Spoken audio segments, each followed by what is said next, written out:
Hi, welcome. This is our Essential Wellness Pathway to Success webinar on leadership and building your doTERRA business. Hello, my name is Aisha Harley and I'm currently a diamond with doTERRA.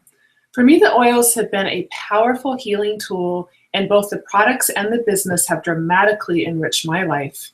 I'm excited to be sharing and supporting this path with all of you and to be teaching the series with my dear friend and doTERRA leader, Lita Bathow. I'll let her introduce herself.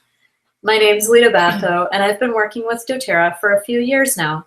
It's been a great time for me. I'm also grateful to be with you today, and I love teaching and sharing so that you can learn from our experience and have success. We'd first like to outline the mission of doTERRA. We as wellness advocates are all part of doTERRA's mission, and we are so proud to be aligned with this company. When I think of doTERRA, words that come to my mind are leadership, education, natural health. For me personally, I've watched people's participation in the business literally make them shine like a diamond. So as and we're following along with the slide here, number 1, share the healing power of the oils, we, 2, actually develop into more confident, more professional, and in many ways more compassionate people. That moves us into point 3. The business gives us, the wellness advocates, an opportunity for financial freedom, regardless of your prior experience, education, or background. It also provides sustainable, fair wages for growers and producers all over the world and brings prosperity into their lives as well as ours. In summary, the business really does make the world a better place. We all learn the power of giving back through connection and sharing, and as we gain financial freedom, we find that we have the power to give more back. My financial freedom has allowed me to support wildlife causes I feel strongly about, to support a young man's education in Haiti, and to lead many of my friends and family to find financial freedom for themselves as well.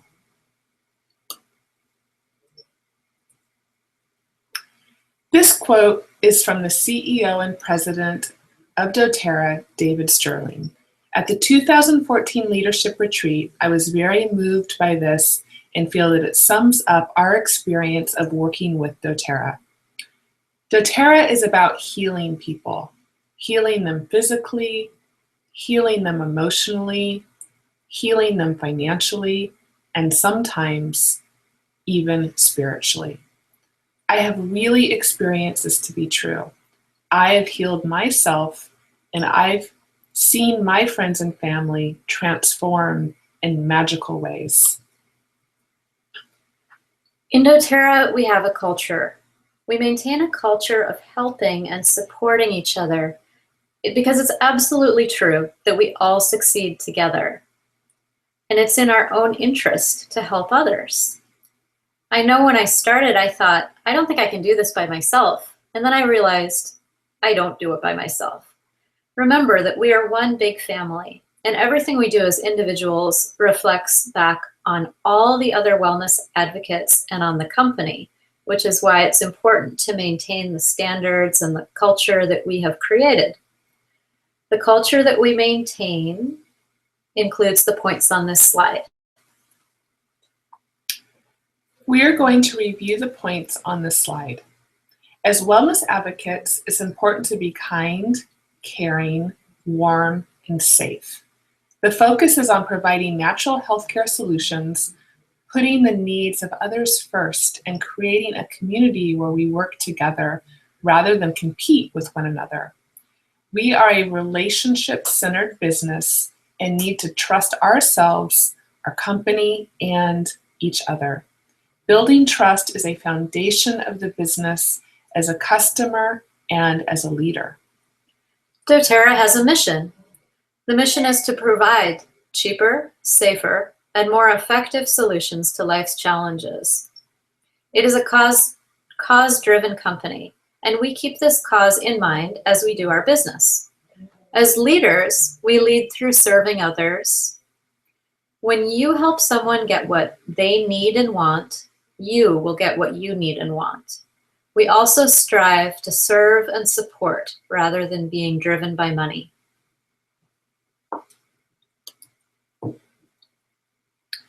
A leader is one who knows the way, goes the way, and shows the way. Remember, even if you have just one person enrolled under you, you are a leader. It is your responsibility to know what to do, show them what to do, and most importantly, lead by example. And remember, the person who enrolled you or your silver upline or someone above you is there to support you with any and all questions that you may have. One of the founders of doTERRA, Emily Wright, says, "True leadership is measured by the number of leaders you develop and the people you serve, not your rank or the size of your team." So again, no matter how big or small your team is, the mission is the same: to make a plan, strategize, mentor and teach your team, and to nurture them through the steps of learning how to work in this business. Your mentorship is also very important for your customer team members who need help. They have questions about using the products, how to use their virtual office, and the benefits of loyalty rewards. In the next few slides, we will cover these key facets of being a leader: strategizing, mentoring, and nurturing your team. Strategy is so important. Having clarity on what you are doing will help give you confidence and, of course, give you a roadmap as you travel this path of success. A good guideline is to make decisions based on long-term growth. For example, it may not be wise to place a new enrollment strictly for the purpose of getting your Power of 3 bonus for this month. It may be a wiser choice to think of your long-term goals, like which area of your team would they do best in? What will help you work towards your longer-term goals? The most common question we probably get as leaders is, how do I identify business builders? So we're starting to talk about this here. The ideal business builder will be both capable, which means that they can learn, they understand the compensation plan, they're able to enroll people and teach about the oils, and they will be committed, meaning that they are dedicated to this project, will consistently spend time on it, and will do what they say they're going to do. Sometimes people are capable, but not committed. For instance, I've seen people who understand the business, but they're not motivated to do it. They're not committed. Sometimes people are committed, but they're not yet capable. Like they spend time and are willing to try, but they're not up to speed with doing the business effectively. Nevertheless, if they have one or both of these qualities, being capable or committed, or being on their way to getting there, this is how you begin to identify builders. We offer the oils an opportunity to everyone, and we also keep an eye out for capable and committed people who have resources, meaning enough money to do the business without excessive stress, influence, meaning that they have a network and they are leaders in their own community and they have contacts. As you begin to enroll more people, it's going to really help if you ask for upline support. So look to your own leaders to begin to get a sense of how the placements work and how our strategy works.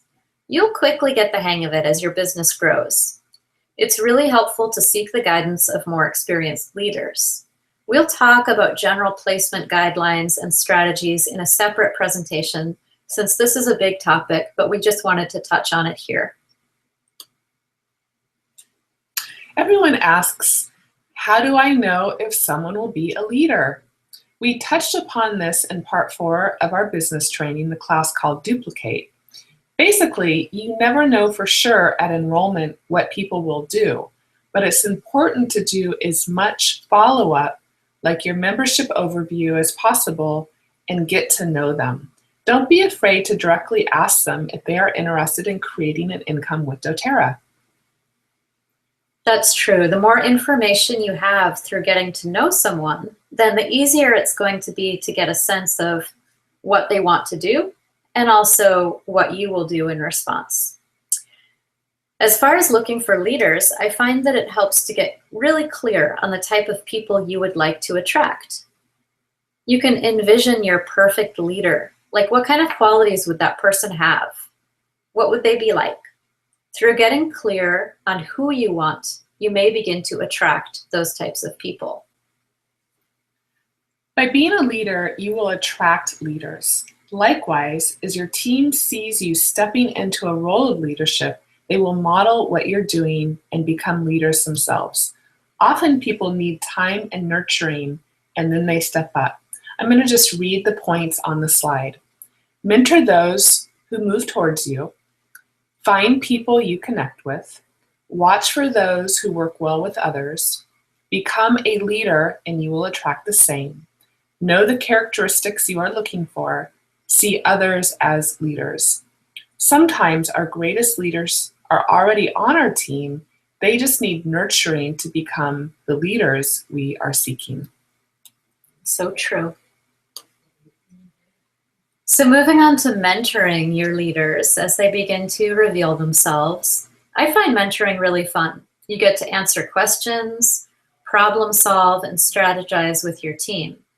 You get to guide people through issues that you have most likely encountered and worked through yourself. In order for mentoring to be successful, remember that it's based on relationship. Your mentoring relationship begins when you are first giving someone samples or teaching a class. This is where you begin to get to know each other and build trust and understanding. More than telling or doing everything yourself, a leader will guide their new builders to be self-sufficient. Listen to them and ask questions about what they think they should do or see if they understand a given situation. Yeah, sometimes even though it seems really obvious, after I talk with a leader about something, I actually ask them to repeat back what their plan is as far as what to do. Do you ever do that? Absolutely. And remember that you're teaching people how to fish. You're not giving them the fish. Right. So it's so important to allow them to figure it out and support them to do that. So as people have little successes and triumphs, it's so important to support them and congratulate them. I mean, remember how exciting it was when you enrolled your first wellness advocate.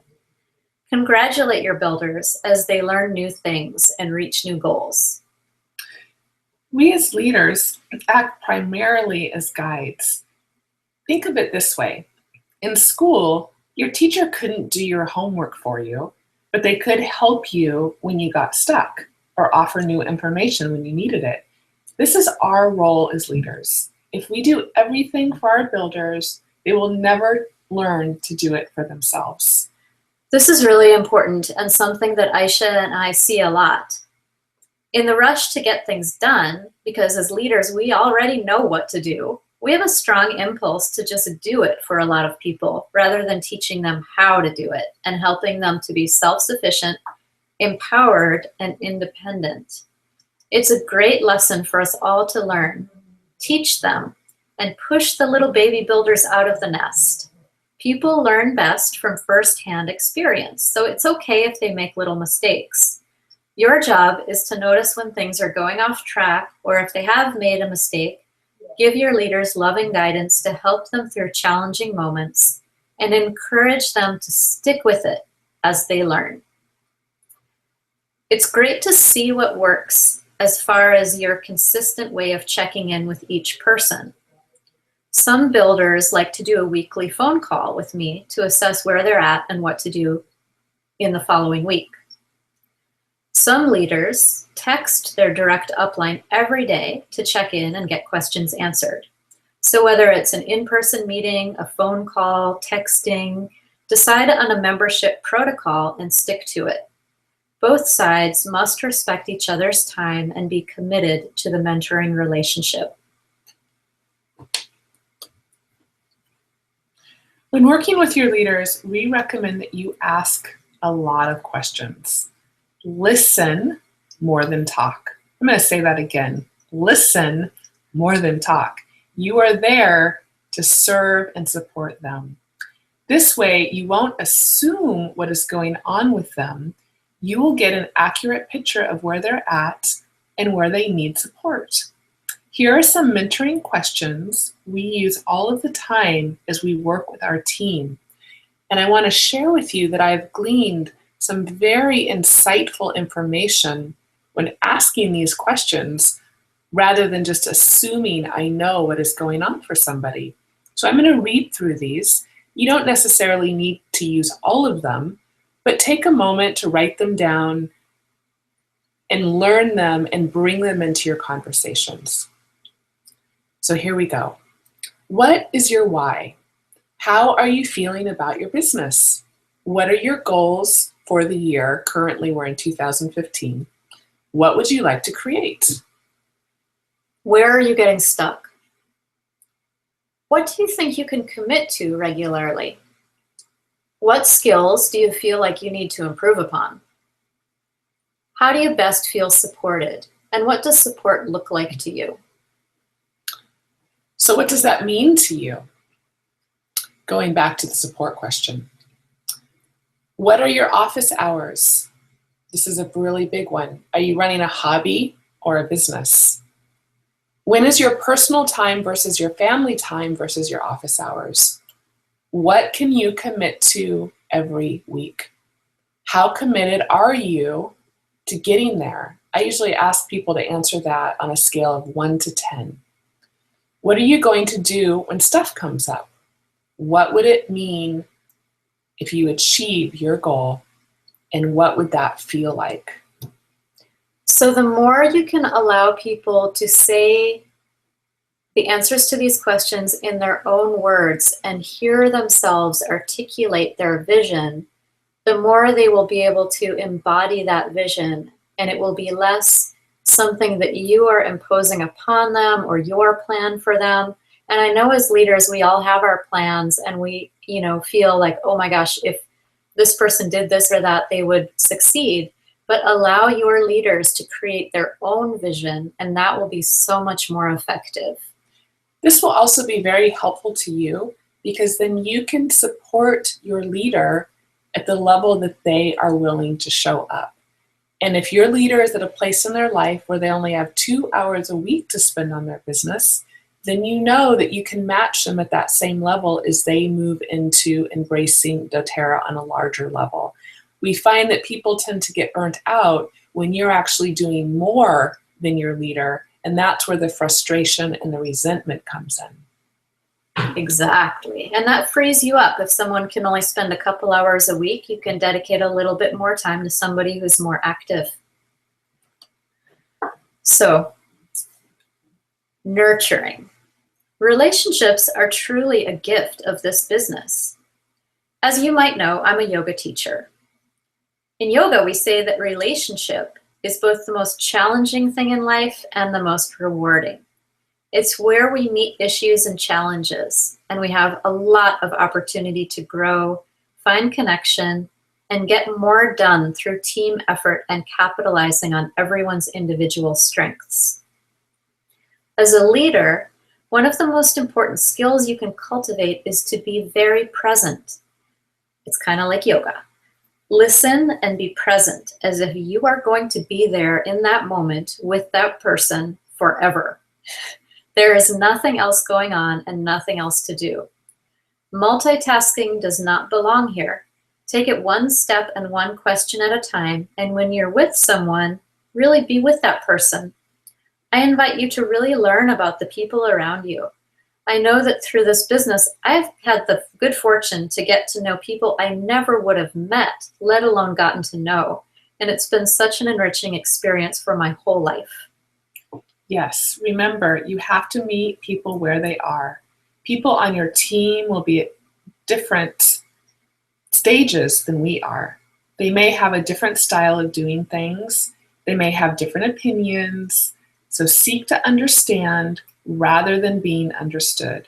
In other words, learn about them. Be there to serve them, support them, Meet them where they are at and cultivate relationships with them. And most importantly, cultivate trust and life-lasting friendship, regardless of how you might be different.